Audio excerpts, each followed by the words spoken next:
Hello mga sir, ito na yung ating pangalawang 65 inches Android TV na TCL. Nabuksan na natin. So, dito, pag tiningnan natin ito, kakaiba yung iba yung kanyang itsura ngayon nito. Dahil wala nga tayong nakitang sunog. Hindi katulad dun sa isa, ito ay putok. Ito pala. Sunog na rin ito. Sabog talaga siya. At kung susukatan po natin ng 300 volts sa primary ay wala po siya. Wala po. Pero may AC na po tayo. AC voltage na tayo.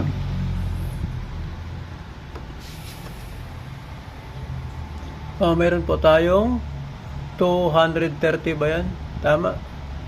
230 volts. So, sana kung ito lang yung sira or nasira, medyo hindi na tayo magko-convert niyan. Pero tulad nung isa kahapon, ito ay sira. Maraming nasunog doon sa ilalim. Okay? Sana ay mabuo natin to na maliitan lang ang sira. So ngayon ay ating tatanggalin yung ating board.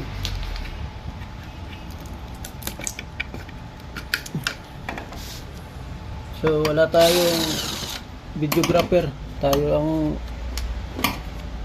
mahawak ng camera natin mga sir. Para ma-document natin to.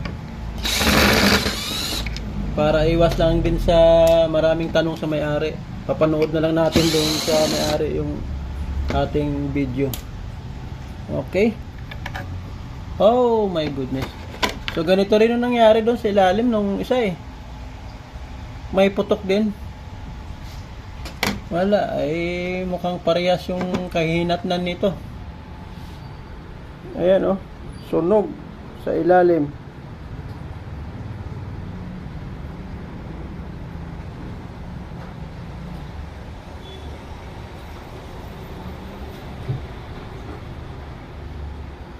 So meaning shorted na rin yung na yan, MOSFET. Kasi nagkikidlat kasi nung mga panahon na yon nung namatay to. Sabay silang nawala eh. Sabay silang nag-shutdown. Malamang baka nakaamoy ng kidlat to kaya pare-parehas yung sira eh. Okay? So check natin tong board na yan. So ito yung ating board ng ating 65 mga sir. So ito yung pumutok oh. So tanggalin muna natin to. At para makita natin yung ibang problema pa.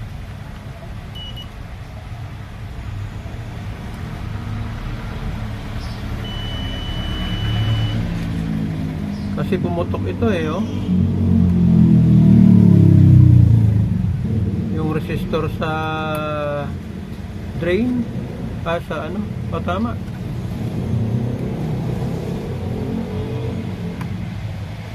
Ito yung source eh.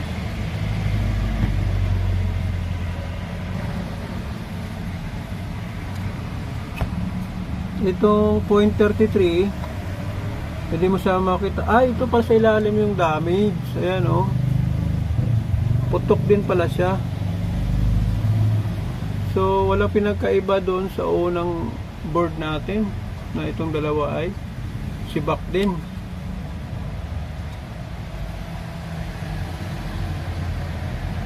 Mukhang nawawalan ako ng pag-asa na buo pa ito.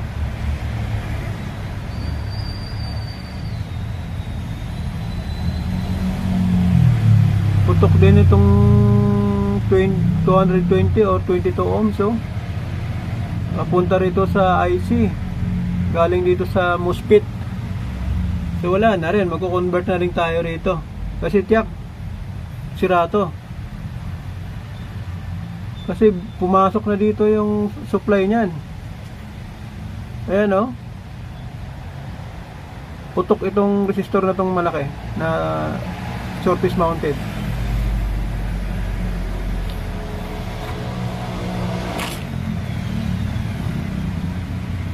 Tanggalin muna natin yung mga pyesa.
Wala, dead na rin tong ano,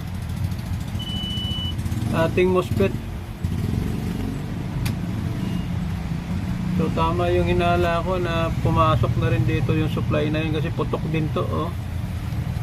At itong diode ay parang biyak na rin. Wala tayong maasahan dito mga sir. Then yung fuse nito ay bumigay na. Ay, buo. Ay, ito tama. Ito, sira. Sira yung fuse nito. Hindi katulad nung isa, buo.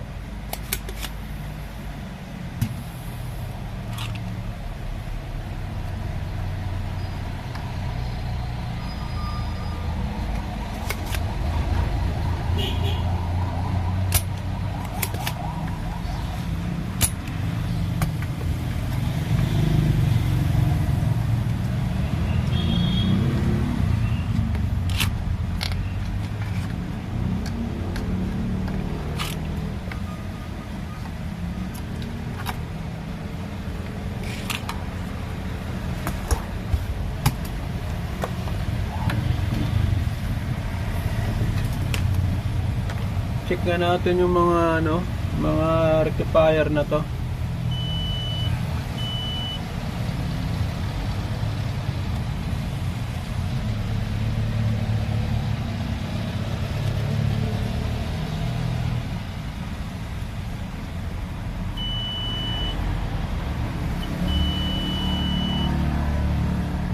So wala namang shorted dito sa ano, rectifier.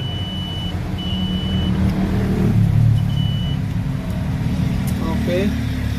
So magko-convert tayo mga sir ng 4 wire. So meron pa tayong nag-iisa rito. Last.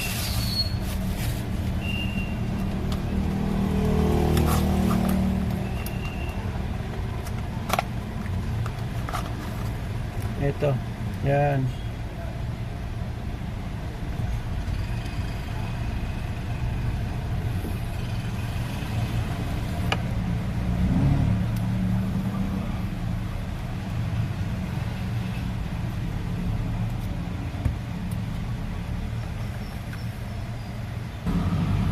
lagyan muna natin ng fuse mga sir. Nakakita tayo ng fuse. Ito ay 3.15 ampere at ito ay 3.15 ampere din mga sir.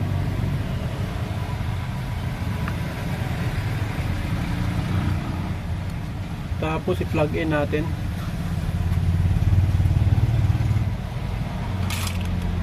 Tingnan natin kung may makuha tayong 300 volts.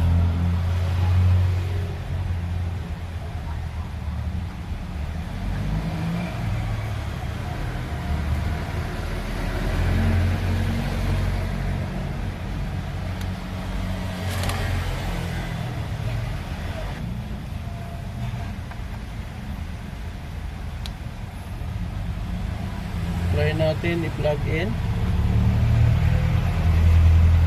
So, tingnan natin kung meron tayong AC na pumasok dito.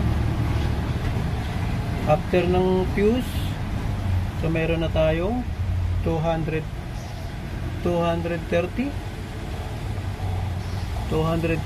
volts. Try natin kung may 300 volts na tayong supply dito sa filter.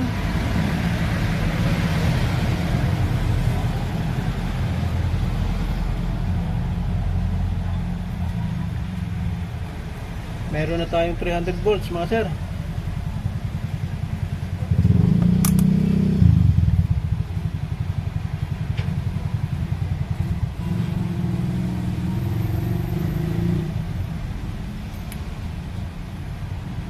So, pwede na tayo mag-convert. So, discharge muna natin mga sir. Baka tayo ay makiliti. Yun.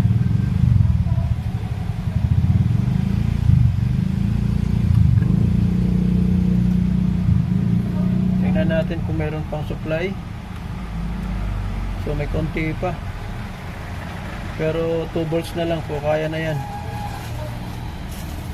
Okay.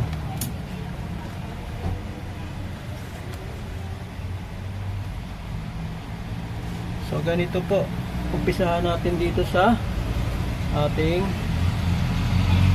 tawag nito 4 wire. Kinakat ko po ito mga sir. Ikakat ko tong dalawang wire. Yan. Katapos inaangat ko itong tawag nito, inaangat ko itong photocoupler.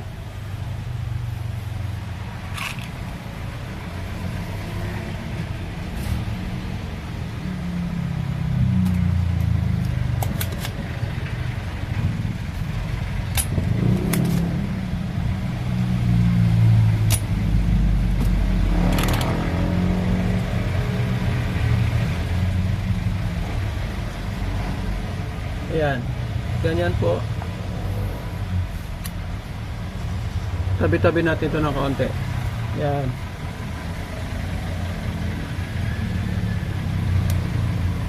Balatan lang natin itong wire natin. At lagyan natin siyempre ng tingga.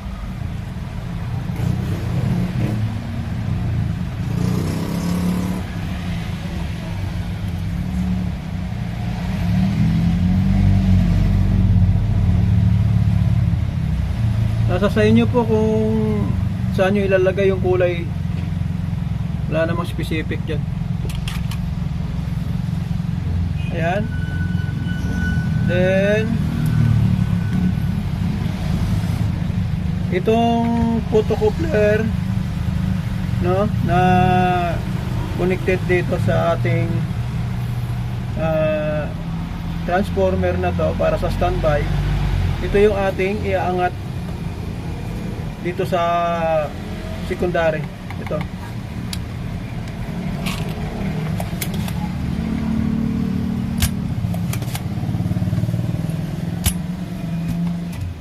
Actually mga sir, meron ditong guide yan. Pero yung ganitong aking ayan o. Pero sa secondary siya nag-top. Dito na sa secondary 12 volts. itong red at blue at saka yellow, diniretso na dito sa secondary. Ito. Ngayon sa akin, dinaan ko sa photocoupler. Okay? So, babasahin nyo po itong ano,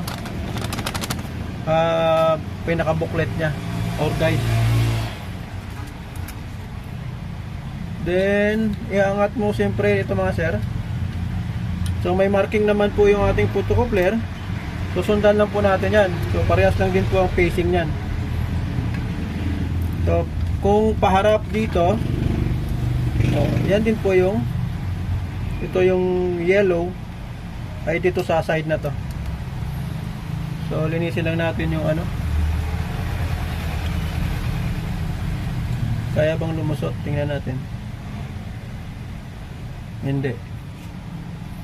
Kasi ano, bulky yung ano, entrada ng ating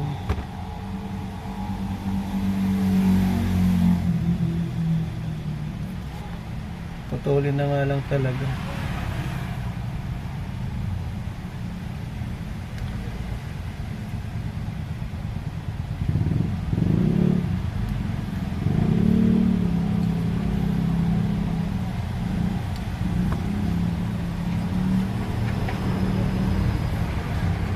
Madaling ilusot yung ano yung blue.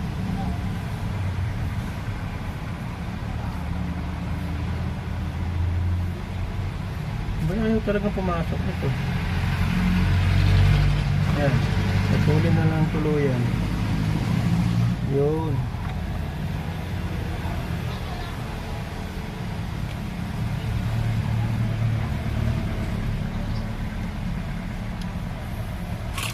Okay.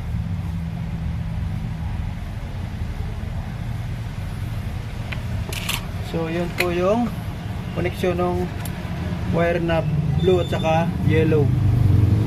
Okay? Then, yung red, mga sir, ay dito sa dumadaan po ng ano yan, winding ng ating transformer.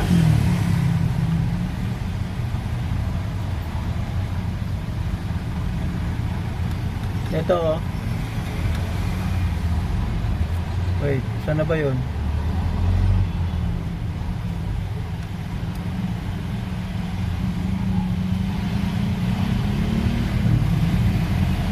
Ito pala. So yung positive ito, dumadaan po siya ng winding ng ating transformer papunta rito. So dito kayo magkakabit. Hindi pwede sa positive. Kung irerekta nyo sa positive, hindi gagana po iyan.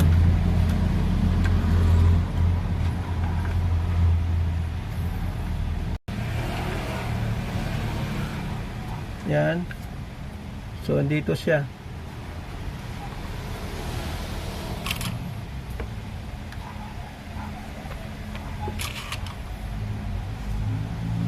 Then, yung black po ay dito sa negative.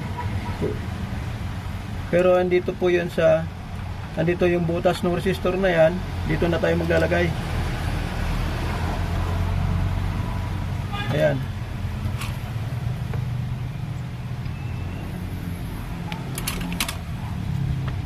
Okay. So yan po. So maglalagay na lang tayo ng heatsink dito, no, para safe po tayo. For the meantime, para i-testing lang natin na hindi gumalaw, maglalagay tayo ng sapin dito. Tapos i-screw lang muna natin dito sa kanyang PCB board ng ating power supply, para hindi lang tayo magdikit doon sa mga metal.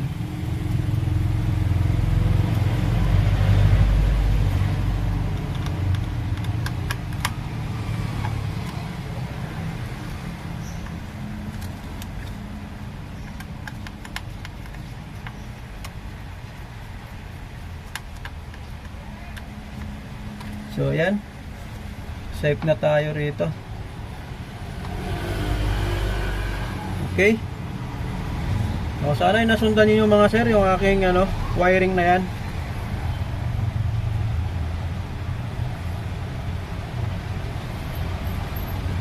now,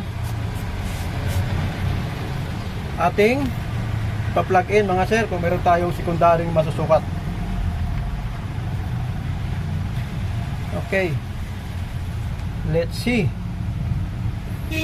Plug in natin mga sir. So gagamit tayo ng multimeter para mas klaro or makita nyo ng malinaw. Kaya lang ay masilaw. Dito siguro tayo banda. Yan. Hirap i-pwesto yung ating multimeter.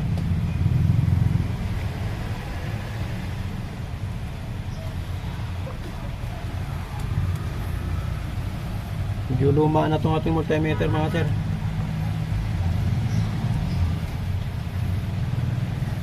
So, plug in. Tingnan natin kung mayroong 300 volts dito. So, meron tayong 318 volts. Ito yung secondary niya. 12 volts po ang kailangan natin. Baka di nyo makita.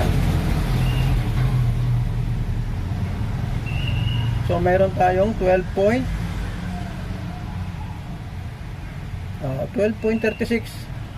Naglalaro minsan sa 13 volts. So, gold na yung ating board. Okay, ganyan na po yung aking pag-convert ng board na yan. Ikakasa na lang natin doon sa kanyang unit at titingnan natin kung good pa yung unit na yon. So, ikabit na natin mga sir at masubukan na.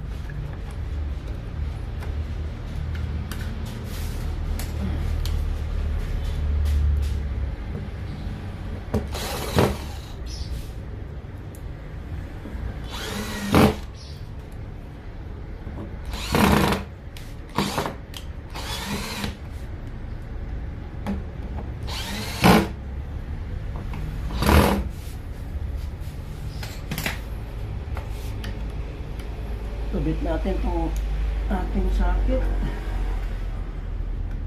Okay. Then, supply natin. Plug in natin mga sir.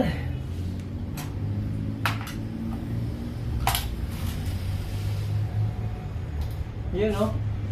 Meron na tayong power. Try natin iangat. Takpan mga natin. Itakip po natin ito mga sir. Ay, hindi pala pwede. Power on natin mga sir. Yun. Yun, may backlight na tayo mga sir, oh. So, ibig sabihin, pag inangat natin to, no? Ay, mayroon ng display. Ayun, may display na tayo mga sir. Yahoo! Ayan, mayroon na tayong nakikitang Android. O, di ba? Success yung ating paggawa ng conversion mga sir. Kaya lang hirap talaga pag walang naghahawak na camera mga sir. Okay. Ayun. So wala itong linya. Di katulad nung isa may linya eh. Very good na mga sir. Oh, nabigat. Okay. So ito na po yung ating 65 inches na ginawa. May pinatayo natin na pabaliktad. Power on natin. Ayan, may ilaw na po mga sir. Okay. So goods na siya oh. Walang guhit. Hindi katulad nung isa may guhit siya na tatlo yata yun or dalawa. Yan.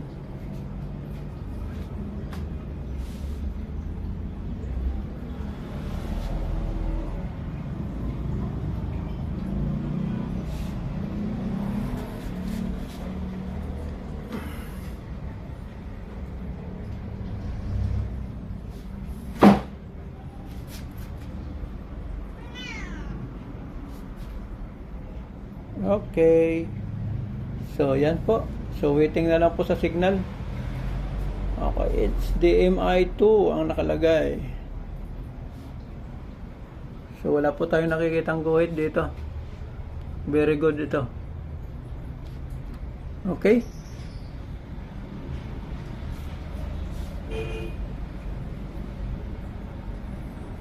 Thanks for watching, guys, and don't forget to follow.